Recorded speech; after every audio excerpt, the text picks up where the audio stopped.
নমস্কার, স্যান্দন টিভির পর্দায় আপনাদের সকলকে স্বাগত। সাথে আমি দীপান্বিতা। চোখ রাখবো বিস্তারিত সংবাদে। প্রকৃত কমিউনিস্টরা কখনোই কাস্তে হাতুড়ি ছেড়ে হাত চিনে ভোট দিতে পারবে না, কারণ প্রকৃত কমিউনিস্টরা কংগ্রেস এবং সিপিআইএম এর অশুভ জোটকে কখনোই মেনে নিতে পারবে না।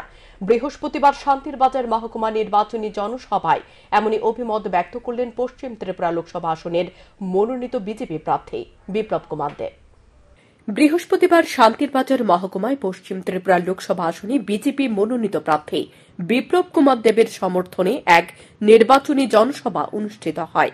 এ জনসভায় প্রধান বক্তা হিসেবে উপস্থিত ছিলেন প্রার্থী বিপ্লব কুমার দেব। বক্তব্য রাখতে গিয়ে প্রার্থী বিপ্লব কুমার দেব বলেন, প্রকৃত কমিউনিস্টরা সবসময় কাস্তে হাতুড়ি চিহ্নে ভোট দিয়ে এসেছেন, তারা কখনো হাত চিহ্নে ভোট দিতে পারবেন না। হয়তো এটাই একমাত্র কারণ ছিল পশ্চিম ত্রিপুরা লোকসভা আসনে ইন্ডিয়া জোটের কংগ্রেস প্রার্থী আশিস কুমার সাহার মনোনয়নপত্র জমা দেওয়ার সময় মিছিলে দেখা যায়নি বামফ্রন্ট সরকারের 4 বারের মুখ্যমন্ত্রী মানিক সরকারকে। প্রার্থী বিপ্লব কুমার দেব এদিন পলিট ব্যুরোর এই অন্যতম সদস্য মানিক সরকারকে পদ্মচিহ্নে ভোট দেওয়ার আহ্বান জানান প্রার্থী বিপ্লব কুমার দেব। তিনি বলেন, প্রকৃত কমিউনিস্টরা মেনে নিতে পারেনি কংগ্রেস এবং সিপিআইএম এর অশুভ জোটকে। মানিক সরকার এই অবৈধ জোটের পক্ষে নয়, আর আমি এই মঞ্চ থেকে আদরণীয় মানিকদাকে বলবো, মানিকদা সারা জীবন কমিউনিস্ট করেছেন, কাস্তে হাতুড়িতে ভোট দিয়েছেন, 4 বারের মুখ্যমন্ত্রী হয়েছেন, 4 বারের মুখ্যমন্ত্রী হয়েছেন।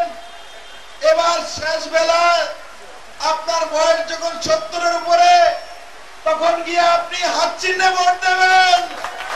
সেই দিন দেখার জন্য কমিউনিস্ট করেছিল এখানে মানুষ, আপনার সেই চেহারা দেখার জন্য।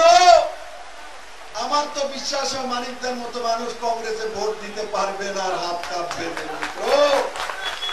আর কমিউনিস্টের যারা নেতা প্রকৃতপক্ষে কমিউনিস্ট করেছে, এরা কোনদিনই হাতের মধ্যে ভোট দিতে পারবে না। তাহলে রাস্তা খোলা, আপনাদের ছেলে বিপ্লব দেব রয়েছে, নরেন্দ্র মোদী রয়েছে, আসুন পদ্ম বলে ছাপ দিন।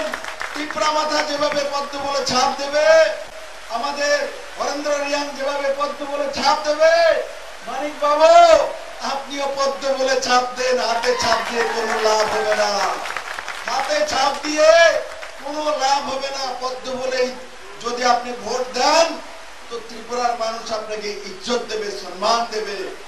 আর যদি আপনি হাত চিহ্ন তো দেন, তাহলে মানিক বাবু এতদিনের আপনার যে এক ওহদা তৈরি হয়েছিল, 4 বারের লাগাতার মুখ্যমন্ত্রী আর কমিউনিস্টের পলিট ব্যুরোর সদস্য, আজকে গিয়ে হাত চিহ্নিতে ভোট দেবে, এক চাইতে দুর্দিন আপনার জীবনে কি হতে পারে। আর জনসভা চলাকালীন সময় আচমকা ভারী বর্ষণ নেমে আসে। মঞ্চে তখন ভাষণ দিচ্ছিলেন প্রার্থী বিপ্লব কুমার দেব। তিনি বলেন, এই ভারী বর্ষণ কংগ্রেস সিপিআইএম এর অশুভ জোটকে ধুয়ে মুছে সাফ করে দেওয়ার জন্যই এসেছেন। স্যান্দন টিভি। প্রদেশ বিজেপি সভাপতি রাজীব ভট্টাচার্য বলেছেন, 4 জুন ফলাফলের জন্য অপেক্ষা করতে হবে না। ফলাফল অগ্রিম বের হয়ে গেছে। বৃহস্পতিবার পূর্ব ত্রিপুরা আসনে মনোনীত বিজেপি প্রার্থী কৃতি সিং দেববর্মার মনোনয়নপত্র দাখিল অনুষ্ঠানে একথা বলেন মুখ্যমন্ত্রী ড মানিক সাহা। সুবিশাল মিছিল করে মনোনয়নপত্র দাখিল করলেন বিজেপি মনোনীত প্রার্থী কৃতি সিং দেববর্মা। বৃহস্পতিবার ডুলুবাড়ি বাজার থেকে বিজেপি, টিপরামথা এবং আইপিএফটি কর্মী সমর্থকরা যৌথভাবে মিছিল শুরু করে। মিছিলটি বিজেপি জেলা কার্যালয়ের সামনে এসে শেষ হয় এবং এক জনসমাবেশে মিলিত হয়। উপস্থিত ছিলেন মুখ্যমন্ত্রী প্রফেসর ড মানিক সাহা, প্রদেশ বিজেপির সভাপতি রাজীব ভট্টাচার্য, তীব্রামথা সুপ্রিমো প্রদ্যুৎ কিশোর দেববর্মন, প্রার্থী কৃতি সিং দেববর্মা, মন্ত্রীগণ টিঙ্কু রায়, সুধাংশু দাস, বিধানসভার মুখ্য সচেতক কল্যাণী সাহা রায় সহ অন্যান্য নেতৃত্বরা। মনোনয়নপত্র দাখিল করার আগে মুখ্যমন্ত্রী বক্তব্য রেখে বলেন, এক ত্রিপুরা শ্রেষ্ঠ ত্রিপুরা গড়ার লক্ষ্যে আমরা সংকল্পবদ্ধ, যার কারণে ইদানিংকালে আজকের মতো বড় মিছিল বা জমায়েত হয়নি, যা দেখে অনেকের মধ্যে কম্পন শুরু হয়ে গেছে। শুধুমাত্র ভারতীয় জনতা পার্টি মানুষ ও দেশকে ভালোবাসে বলে এটা সম্ভব হয়েছে। মুখ্যমন্ত্রী আরও বলেন, প্রদেশ বিজেপির সভাপতি রাজীব ভট্টাচার্য বলেছেন ৪ জুন ফলাফলের জন্য অপেক্ষা করতে হবে না, ফলাফল ইতিমধ্যে বের হয়ে গেছে। আরও বলেন, জাতি জনজাতির সব অংশের মানুষকে নিয়ে এ সরকার, জনজাতিদের উন্নয়ন না হলে রাজ্যের উন্নয়ন হতে পারে না। এবং প্রধানমন্ত্রীর প্রসঙ্গে মুখ্যমন্ত্রী বলেন 2018 সালের পর ত্রিপুরাকে হীরা মডেল দিয়েছেন প্রধানমন্ত্রী নরেন্দ্র মোদী। এগুলি আগে কেউ করেনি। আমি নিজে একজন ডাক্তার, আমারও যেতে হবে হয়তোবা, এবং 4 তারিখ আমাদের রাজীববাবু বলেছেন আপনাদের ওয়েট করতে হবে না, রেজাল্ট অলরেডি বেরিয়ে গেছে। আমাদের থানসা, আপনারা বলেন থানসা থানসা থানসা থানসা, ইউনিটি ইন ডাইভার্সিটি।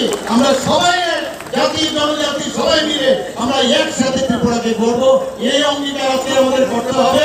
এবং আমি একটা কথা বারবার বলি, জনজাতিদের উন্নতি যদি না হয় ত্রিপুরা কোনোদিন উন্নতি হতে পারবে না। এটা আজকেও বলেছি, আবার আমি বলছি, মাননীয় প্রধানমন্ত্রীকে অ্যাক্টিভ পলিসির মাধ্যমে। পরে এক প্রতিনিধি দল গিয়ে মনোনয়নপত্র দাখিল করার জন্য ধলাই জেলা শাসক অফিসে আসেন।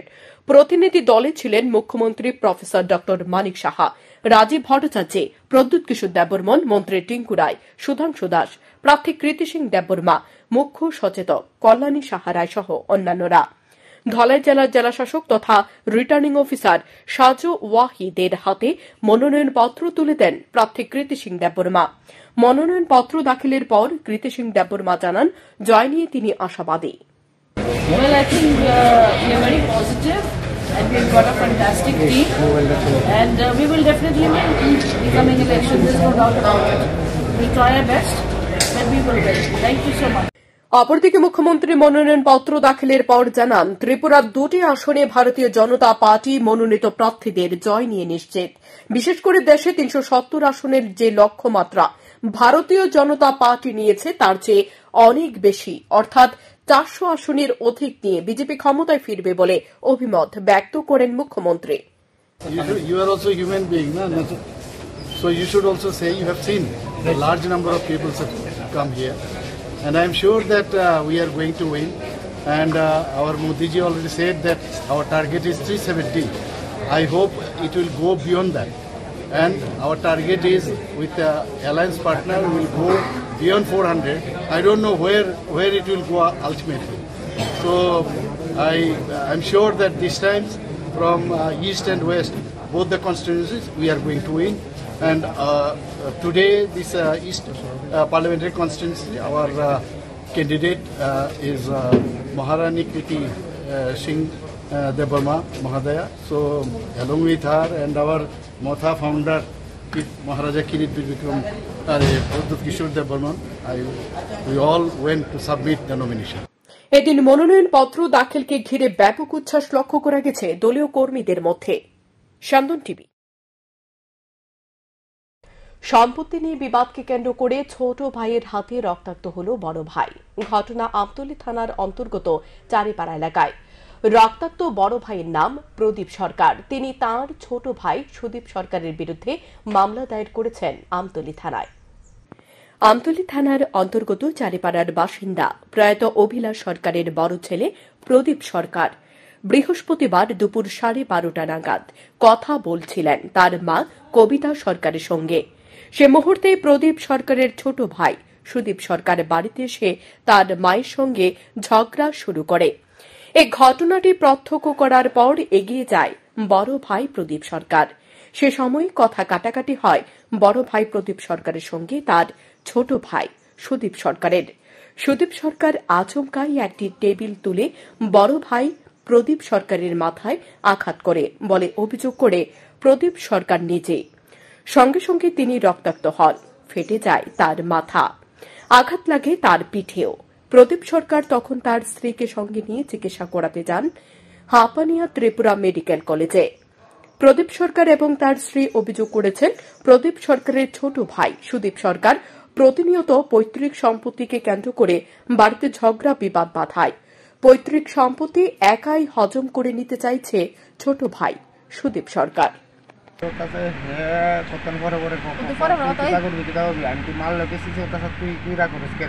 এটা হে কোথাছে দেখবি তোরে অনেক কিছু করলাম অনেক কিছু করলাম দেখলাম মানে অনেক কিছু করতেছে এখন হে কোথাছে কমাই লাগবে এখন আমি কিছু আমি 3-4 বার গেছি এর সামনে মারবি মার মার বার এখন হেরে কিছু শর্ট এখন হে আমার দুই রাশার এই টেবিলটা বাইরে এসে মানে বহুত আহত করছে ওই জন্য এখন ফিট মিট মানে অনেক কিছু করছে ইয়া করছে মাথা থেকে সেলাই লাগছে আপনার? সেলাই লাগছে মাথাতে সেলাই লাগছে সাইডটা সেলাই লাগছে। আজ কে মারছে? আপনার ছোট ভাই? আমার ছোট ভাই নাম কি তার? এর নাম সুদীপ সরকার। আজ কি করে? বর্তমান ভালো আচ্ছা, এই প্রায় সময় কি আপনার মধ্যে কি ঝগড়া টগড়া হইতো না? জায়গা সম্পত্তি সব মানে হেক আমার গুস্তাইতো না, আমার বাচ্চা বের করে দেবো, আমার অনেক কিছু করে, আমার একটা ইয়া করে দেবো। জায়গা আমার বাবার নামে, আমার বাবার নামে বাইরে 2-4 জন সবাই পাওয়ানোর অধিকার আছে, হে সব কিছু পাই যাবে। তো আমার মা বাচ্চা হয়েছে 8 লাখ টাকা জায়গা পেয়েছে, হে আমার 3 লাখ টাকা দিয়েছে, হে 5 লাখ টাকা দিয়েছে। তো এখন কি থানাতে আইছেন? হ্যাঁ, এখন থানাতে আইছি, থানাতে আমতলি থানাতে। কি চান এখন বিষয়টা নিয়ে? ওখানে চাই হে শাস্তি চাই। হাপানিয়ায় ত্রিপুরা মেডিকেল কলেজে চিকিৎসা করানোর পর বড় ভাই প্রদীপ সরকার তার ছোট ভাই সুদীপ সরকারের বিরুদ্ধে মামলা দায়ের করেছেন আমতলী থানায়। এবারে পুলিশ সুদীপ সরকারের বিরুদ্ধে কি ধরনের ব্যবস্থা গ্রহণ করে সেটাই দেখার। শান্তন টিভি। 2009 সালে ত্রিপুরাল্যান্ডের দাবি করে ধীরে ধীরে ক্ষমতা ফন্দি খুঁজছে আইপিএফটি। একই পথ অনুসরণ করেছে ত্রিপুরামথা, যা ইতিমধ্যে প্রকাশ্যে এসেছে। বৃহস্পতিবার কৃষ্ণনগর স্থিত কার্যালয়ে সাংবাদিক সম্মেলন করে এমনটাই দাবি করেন স্টেটহুড ডিমান্ড নেতৃত্ব অঘোর দেববর্মা। তিনি জানান, ত্রিপুরামথা সুপ্রিমো প্রদ্যুৎ কিশোর দেববর্মন বলেছিলেন, জনজাতিদের স্বার্থে গ্রেটার ত্রিপুরাল্যান্ডের দাবি নিয়ে কোন রকম আপোষ করা হবে না। কিন্তু এখন দেখা যাচ্ছে এটা ছিল জনজাতিদের দলে টানার জন্য কৌশল। এখন একক ভোটের দাবি করছেন তিনি। প্রদ্যুৎ কিশোর দেববর্মন মানুষকে ঠকিয়েছে। তিনি জনজাতিদের জন্য মন থেকে গ্রেটার ত্রিপুরাল্যান্ডের দাবি করেননি, সবটাই ছিল তার ফোকাস। এভাবে সমালোচনার ঝড় তুললেন তিনি আরো বলেন, পশ্চিম ত্রিপুরা আসনে স্কুটিনি হয়েছে বৃহস্পতিবার। স্টেটহুড ডিমান্ড পার্টির পশ্চিম ত্রিপুরা আসনের মনোনীত প্রার্থী মনোনয়নপত্র গ্রহণ করা হয়েছে। পূর্ব ত্রিপুরা আসনে মনোনয়নপত্র আগামী 30 মার্চ দেওয়া হবে। সে আসন থেকে মনোনীত প্রার্থী হয়েছেন কৃষ্ণমোহন জমাতিয়া।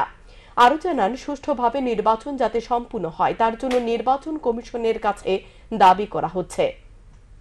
মানে 12টার দিকে স্ক্রুটিনি হয়ে গেল পশ্চিম ত্রিপুরায় যে ক্যান্ডিডেট আমরা দিয়েছি, সেই ক্যান্ডিডেট রমেন্দ্র রিয়াং অ্যাকসেপ্ট হয়েছে।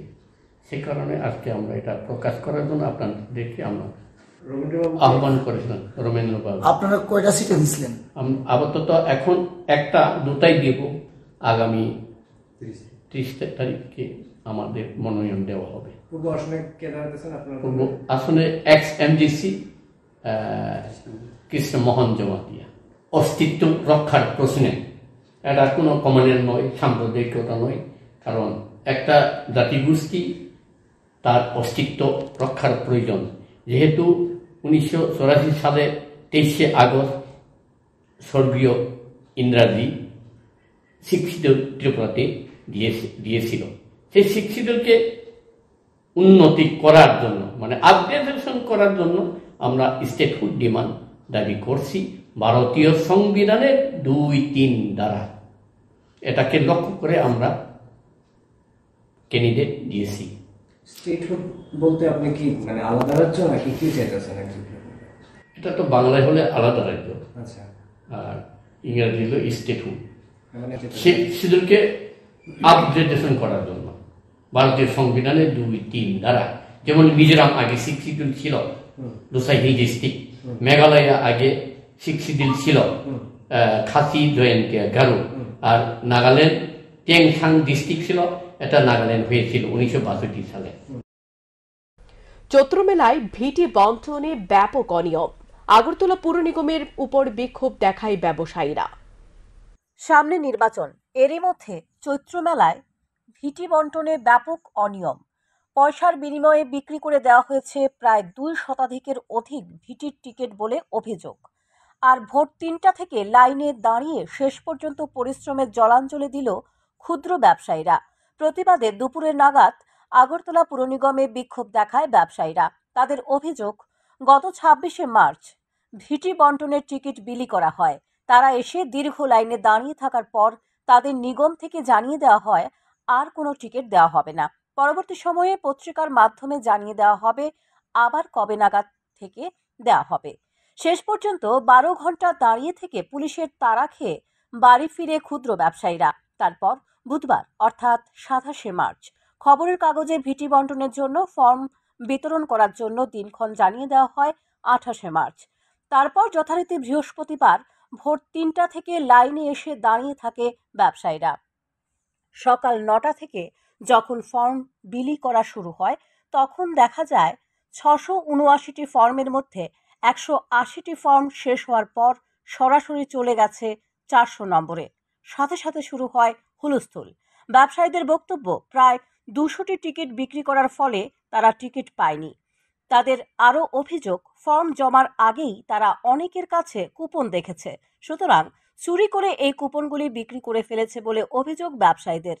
তাই প্রায় 2.5 শতাধিক ব্যবসায়ী বঞ্চিত হয় এই দিন বিক্ষোভে সামিল হয়েছে। কিন্তু নিগম কর্তৃপক্ষ তাদের সাথে কোনোভাবেই দেখা করছে না।